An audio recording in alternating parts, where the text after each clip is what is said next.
All right, gentlemen, straight to our next conversation. For the armed forces personnel who dedicate their lives to protecting the nation, knowing that their services are valued is deserving. The Minister of Defense, retired General Christopher Musa, has thanked President Bola Tinubu for approving a historic 30 to 80% salary increase for armed forces personnel.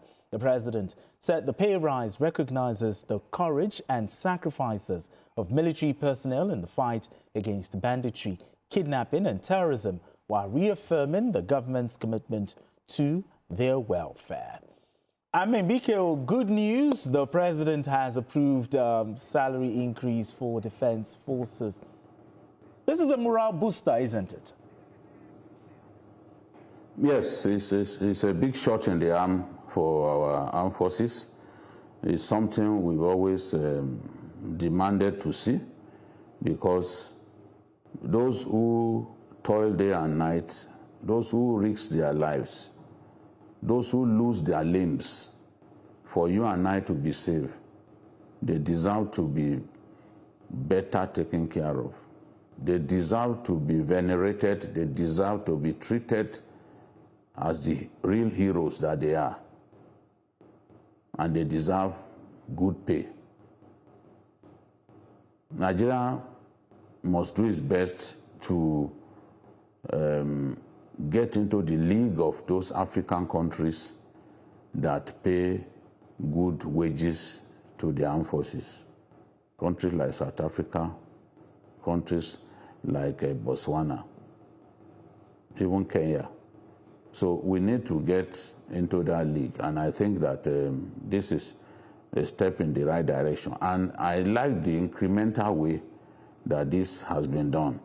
Under this new arrangement, officers above the rank of colonel will enjoy 30% salary increase.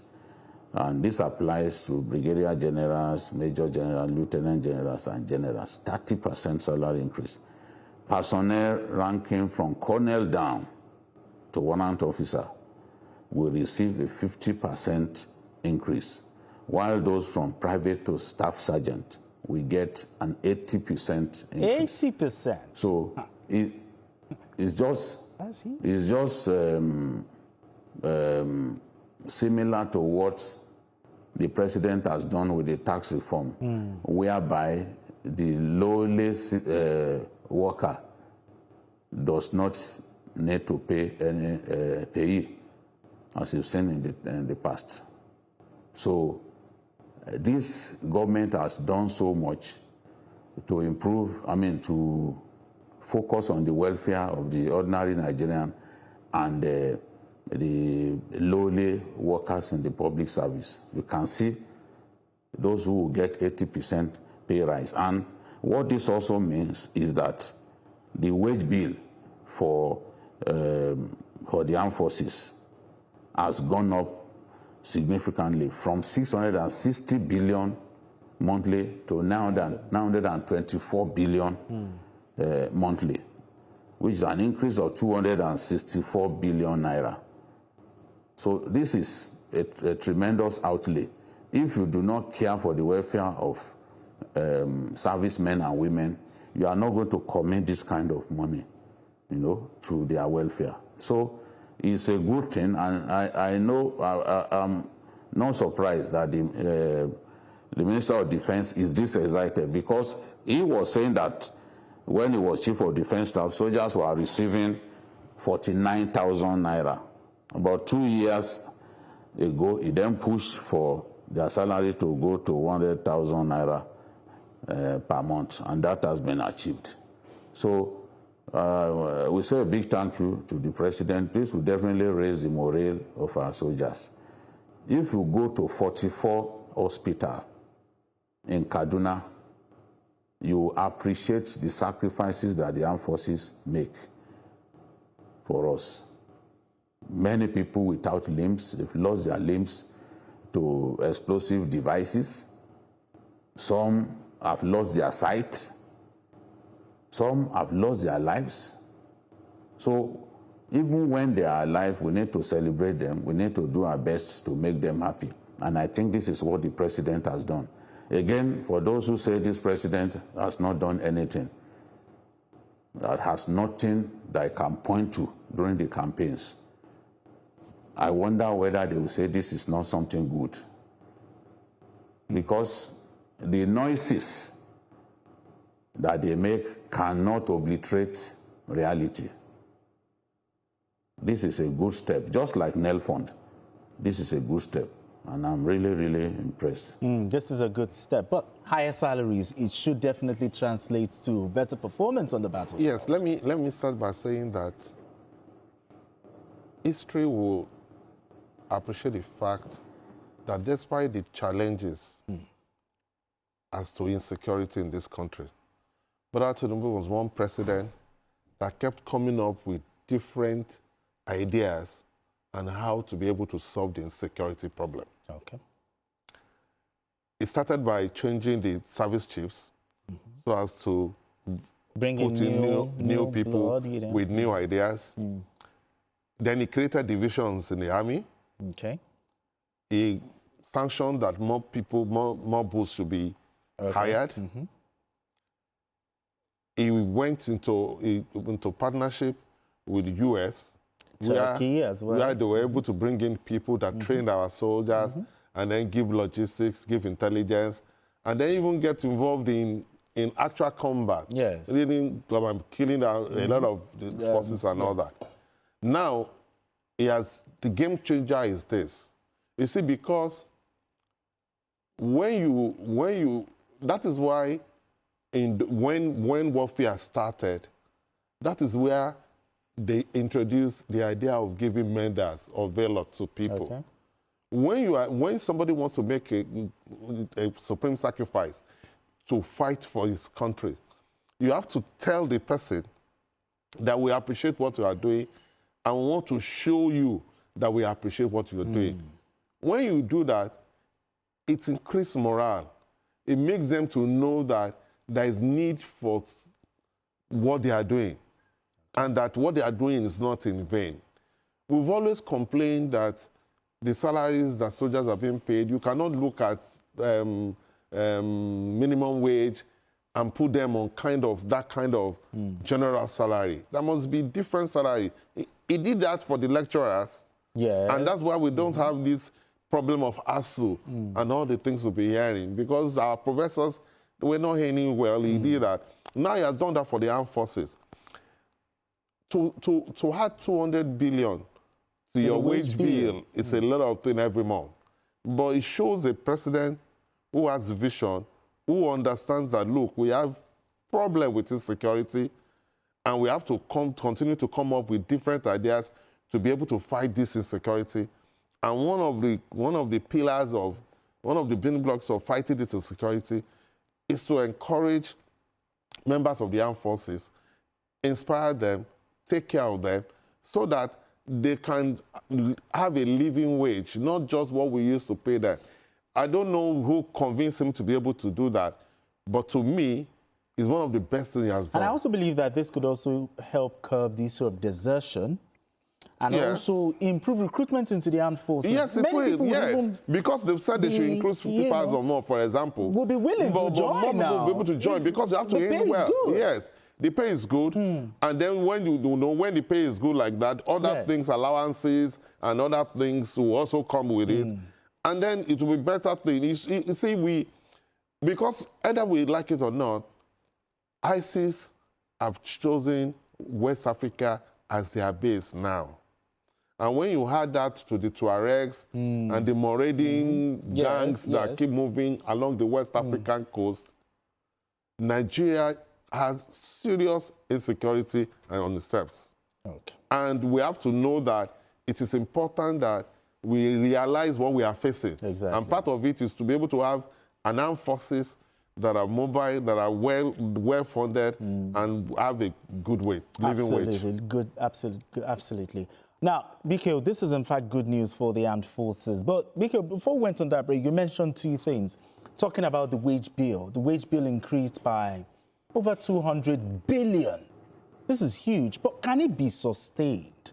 And secondly, should attention also shift to other security agencies like the police and other security agencies, this kind of increased wage bill? What do you think?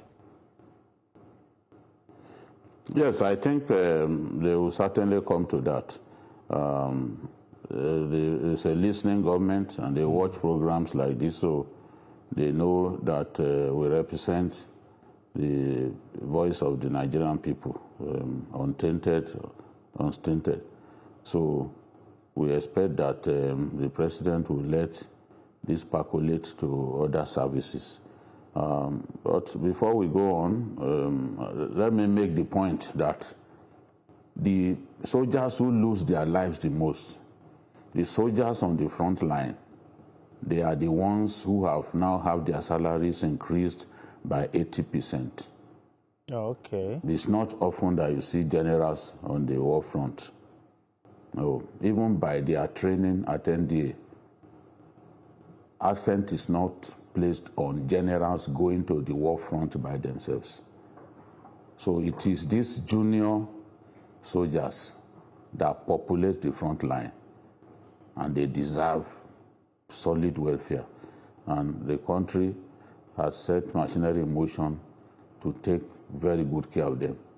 Now, the good news that I have for Nigerians is that a combined team of the Army, Police, and the DSS has effected the release of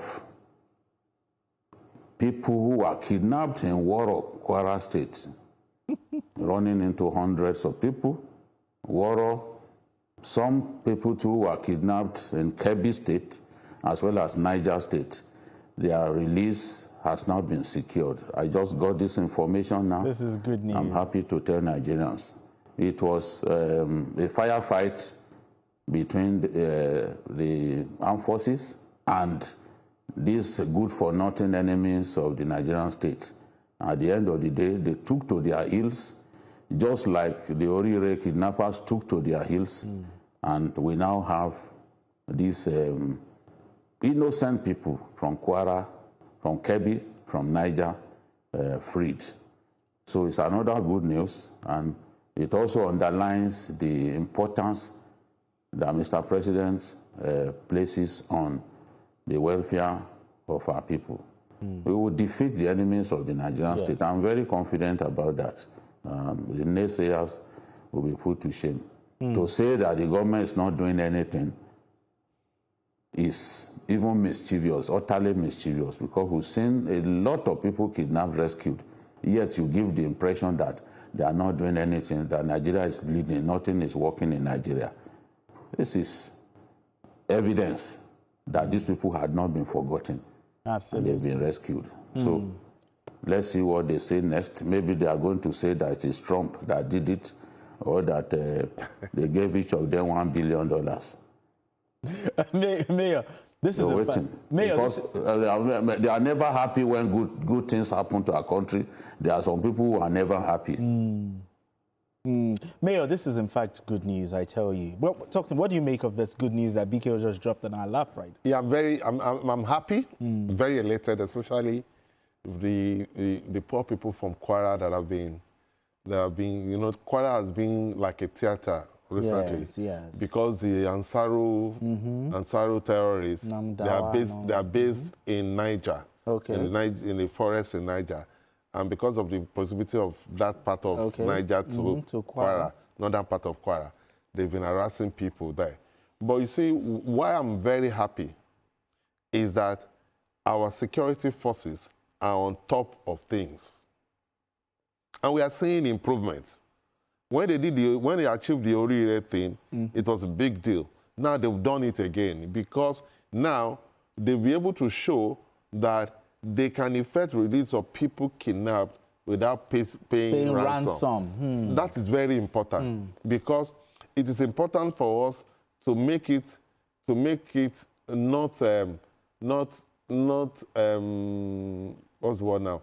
Not to make it worthwhile for